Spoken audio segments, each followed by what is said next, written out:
All right. Welcome back, everyone, for another deep dive. This time we're going to be looking at how to master your money. Oh, yeah. This is a good one. We've got a really good source for this one that's specifically targeted towards beginners. Okay. But that doesn't mean that if you've been following personal finance for a while that you won't be able to get something out of it. Right. We're going to extract all the best advice, no matter where you are on your journey to mastering your money. Love it. So the guide that we're looking at covers 8 key areas. 8. We're going to go over all of them today. Okay. Everything from setting financial goals all the way to taking a money break. So that should be interesting. I love that. Yeah. Taking a break from money, huh? Why don't we just jump right in? Let's do it.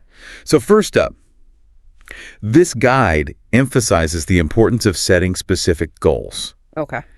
And it really stresses that you shouldn't just say, I want to save more money. Right. That's way too vague of a goal. So it gives the example of, instead of saying I want to save more money, say I want to save $500 per month so I can have a down payment on a house in 2 years. Right. What do you think about that? I love that. And I think the reason they emphasize being specific with your goals is because it gives you something to actually work towards. Yeah. So, I mean, I think a lot of us, we know we need to save money, but when you have that specific goal, like, okay, I want to save $500 a month so I can have that down payment on a house. Right. All of a sudden it becomes a lot more tangible and it helps you kind of motivate yourself. For sure. To actually work towards something. Okay. So next up, we've got budgeting. Budgeting. Okay. This guide recommends using the 50-30-20 rule. Okay. Have you ever heard of Right, that? I have, yeah. The popular one. Yeah. So basically, it's 50% of your after-tax income should be going towards your needs, 30% towards your wants, and then 20% towards savings and debt repayment. So, what do you think about that? I mean, is that a little too rigid? I don't think it has to be too rigid. Okay. I think you can look at your own personal circumstances and adjust it accordingly. So, if you live in a big city where the cost of living is super high, Right. maybe you adjust your needs up to 60%. Okay. But the main thing is that you're following some kind of budget and that you're being intentional with your spending. Yeah. I think that that's great advice. Yeah. Because a lot of people just kind of spend without thinking about it. Oh, yeah, for sure. And then they wonder where all their money went at the end of the month. Exactly. Yeah. So the guide also suggests using budgeting apps to make it a little bit easier. Have you found those helpful in your own life? Oh, absolutely. I love budgeting apps. Yep. There are a lot of good free ones out there, like Mint or YMB, and they basically just help you connect your bank accounts and credit cards. Yeah. And then they'll track all your spending for you and categorize it. Okay. So you can see where your money is actually going. That makes it a lot easier. Yeah. Okay. Next up, we've got the emergency fund. Emergency fund. So this guide recommends having 3 to 6 months of expenses saved in an emergency fund. Right. But Yeah. I've also heard from other experts that maybe that's not quite enough, especially like in today's economy. Sure. Yeah, I think it's good to err on the side of caution. Right. 3 to 6 months is a good starting point. But if you have a family to support or if your job isn't very stable, Right. you probably want to have even more saved. Okay. So it's really about assessing your own personal risk. Exactly. Yeah. Okay. So once you've got your emergency fund built up, the next step is to start tackling that debt. Ah, yes, the dreaded debt. So this guide really emphasizes paying off high-interest debt first. And it suggests using something called the debt snowball method. Okay. Have you heard of that one? I have, yeah. So basically what you do is you list out all of your debts from smallest to largest, Right. regardless of the interest rate. Okay. And then you make minimum payments on all of them, except for the smallest one.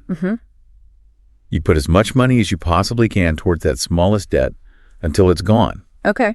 And then you take all that money you were putting towards that first debt and you roll it into the next smallest debt. Okay. So you're kind of creating this snowball effect. Yeah, I get it.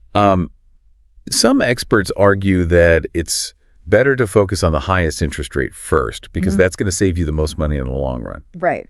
But I think the debt snowball method can be really good for people who need a little bit more of a psychological boost. Absolutely, yeah, because you're getting that Right. quick win. Yeah. It can help with motivation. Exactly. Yeah, for sure. All right. So once you've got a handle on your debt, This guide encourages you to start investing. Okay. It introduces index funds and ETFs as beginner-friendly options. Right. So can you explain a little bit about those? Sure. So index funds and ETFs are essentially baskets of stocks Okay. that track a particular market index, like the S&P 500, for example. Okay. And they're often recommended for beginners because they offer diversification, Right. which means you're spreading your risk across a bunch of different companies, and they tend to have lower fees than actively managed funds. Okay. So that's why they're good for beginners. All right. So the guide also mentions micro-investing apps. Yes, Have you ever used any of those? I have. Yeah, I've played around with a few, like Okay. Acorns and Robinhood. Right. And what they do is they allow you to invest small amounts of money. Okay. So you can either set it up to automatically round up your purchases to the nearest dollar and invest the spare change, Right. or you can just choose to invest a certain amount every week or every month. That makes it a lot easier to get started. Yeah, for sure. Okay, let's move on to credit cards. All right, credit cards. So this guide explains how to use them wisely. What are some key takeaways there? I think the most important thing is to only spend what you can afford to pay back in full every month, because otherwise you're just going to end up in debt and Yeah. you'll be paying interest. And it kind of defeats the whole purpose Yeah. of using a credit card in the first place. Yeah, and it also mentions the importance of credit utilization. Yes. So what does that mean for our listeners? So credit utilization is basically how much of your available credit you're actually using. Okay. And you want to keep that number as low as possible, ideally under 30%, Okay. because it can actually affect your credit score. Gotcha. So the lower your credit utilization, the better. Perfect. Now, this next topic's a little bit different, Okay.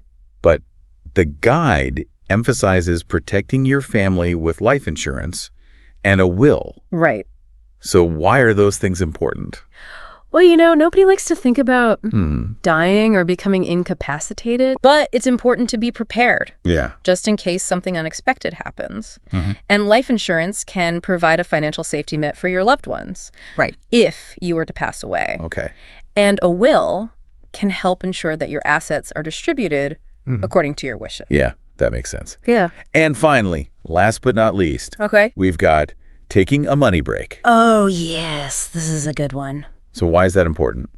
Well, I think a lot of times we can get so caught up in managing our money and trying to achieve our financial goals Right. that we forget to actually enjoy life. Yeah. And so it's important to take a step back every once in a while and just appreciate what we have. Right.